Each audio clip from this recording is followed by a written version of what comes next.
All right, so I found a really cool commentary, and so I want to be sure and say the name correctly because I'll be quoting and working a lot for this commentary. This is Pastor Chad Ashbury from College Street Baptist Church in Newberry, South Carolina. And he writes regularly on the internet. And he's a graduate of Southern Baptist Theological Seminary and Grove City College. All right, so we have this journey going on. We have an epiphany that will happen. We have this revelation. That's what an epiphany is. It is a revelation.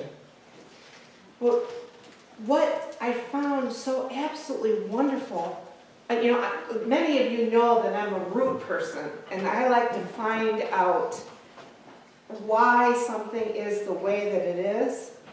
And so I found this commentary, and I had been reading many other things, but this one really touched me because it ties together threads in the Old Testament and the New Testament where there are other magi.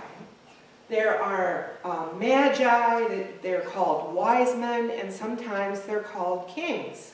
And we started all the way back in Genesis. And so we have Joseph. Remember, Joseph the son of Jacob, made his brothers angry by tattling on them and just kind of, I'm my father's favorite sort of thing.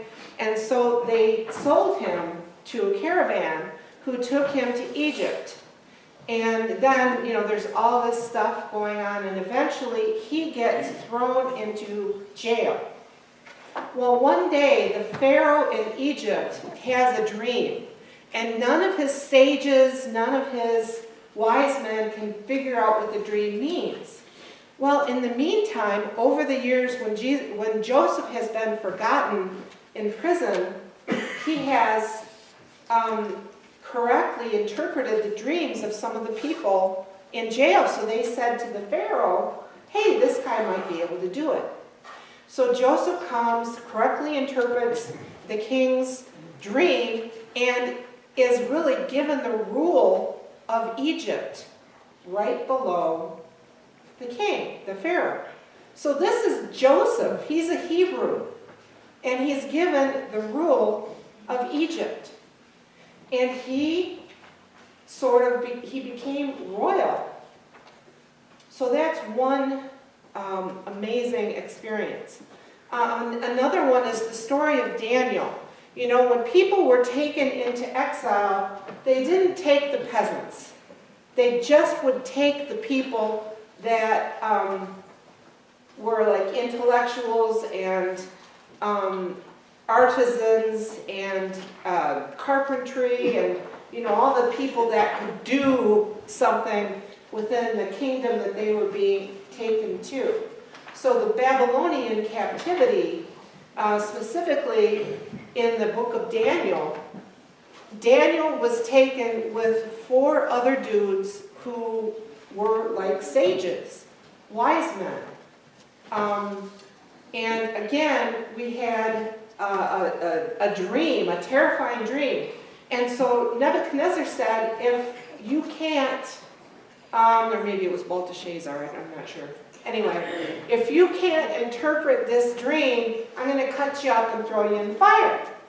So that could really be a motivator for really trying to guess what he's saying, what he's talking about. Well, it was found that these Hebrew men were really smart in interpreting dreams and seeing omens and signs.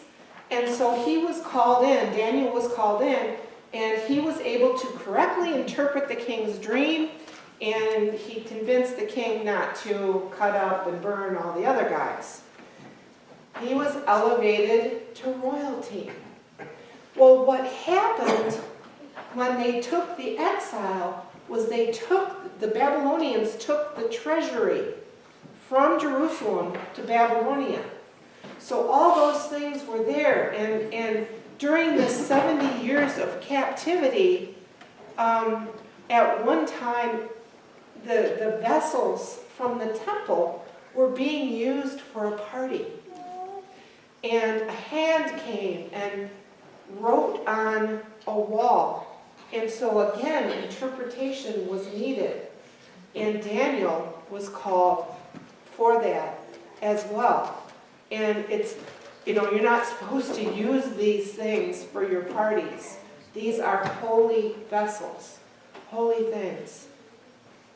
In the book of Esther, at the beginning of the book, the King Xerxes, is with princes, sages, wise men, talking about what to do with the queen. And so there's all these different experiences of wise men in the Bible.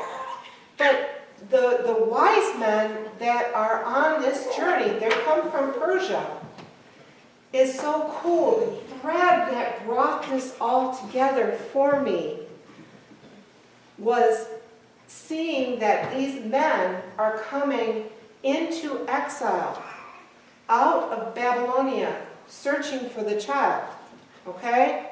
And so they're following a star.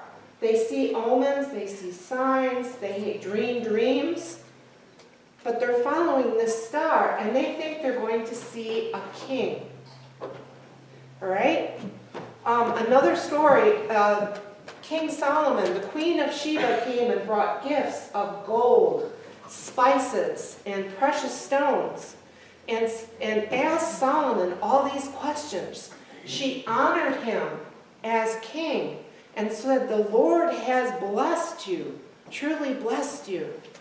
So this is something that happened on a regular basis, where people would come from other countries bringing gifts and offering them to the king and honoring the king. And so this was what the Magi were trying to do. This was their intention. But yet it's still a mystery to us. We just, okay, these kings came, and this is the Gentiles being revealed to Christ. And so it's not just the Jews who are chosen of God, it's everybody. Everybody's chosen of God. But it is so much deeper than that. The meaning is so much, so expansive and beautiful. Because what is happening is perhaps something that was promised in the book of Isaiah. That the light, you feel like you're in darkness. The light is coming, and the nations will be restored. Well, we're still waiting for that. But why do we have such hope with these wise men or these kings? Because, first of all, they found that the king was not at the palace. You can bet that when Herod heard about them coming, he spit out his morning coffee and said, "What?" Something was going on. And he invited them to the palace to say, "Hey, just let us know where he is so we can go and honor him as well." And so in the dream, after seeing the child, they were shown a way to go home by a different route. Don't go back to Herod. So these kings are coming, and just 3 of them are named. So we just celebrate 3 kings, but there may have been many. And they came with their entourage, with their camels, with many, many people, I'm sure.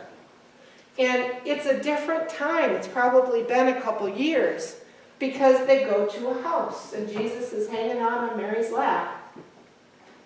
And something happens to them. Something beautiful happens to them.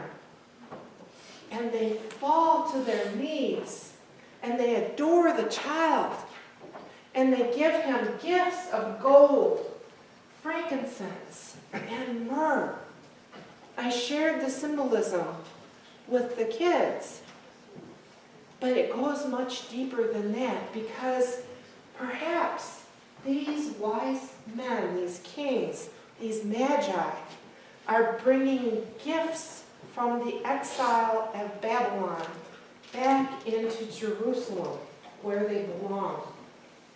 And so tying the thread of the Jewish people together with the Gentiles. Everyone who is not a Jew is a Gentile. So sewing these threads together, they have come and said, we will love you. We honor you, not only as a temporal king, but as the King of Kings. So, the shepherds came and saw the babe in the manger. The wise men came and saw a young child. What happened after that as they returned? Herod slaughtered the innocents. So violence reigned upon the children of God after this. We see so much violence going on in our world right now. And many times, it is touching us.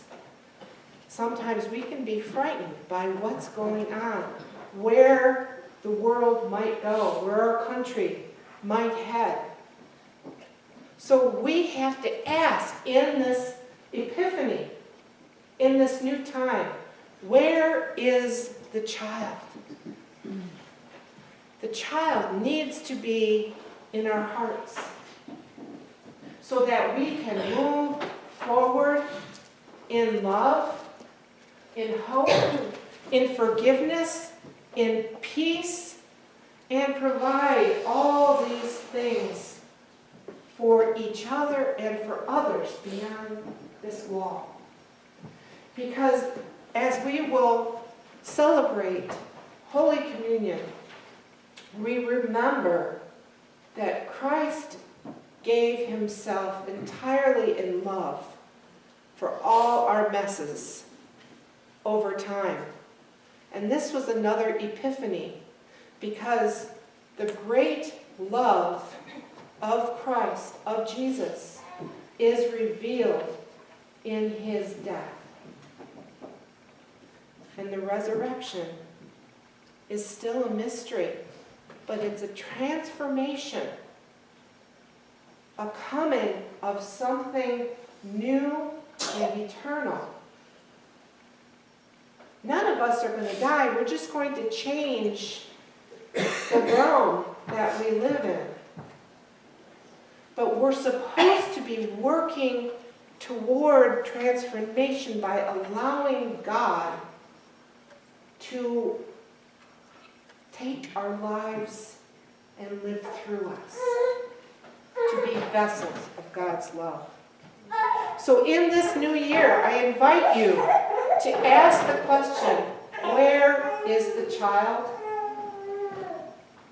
And to see where that question takes you this year. In the name of God, our Creator, Redeemer, and Inspirer. Amen.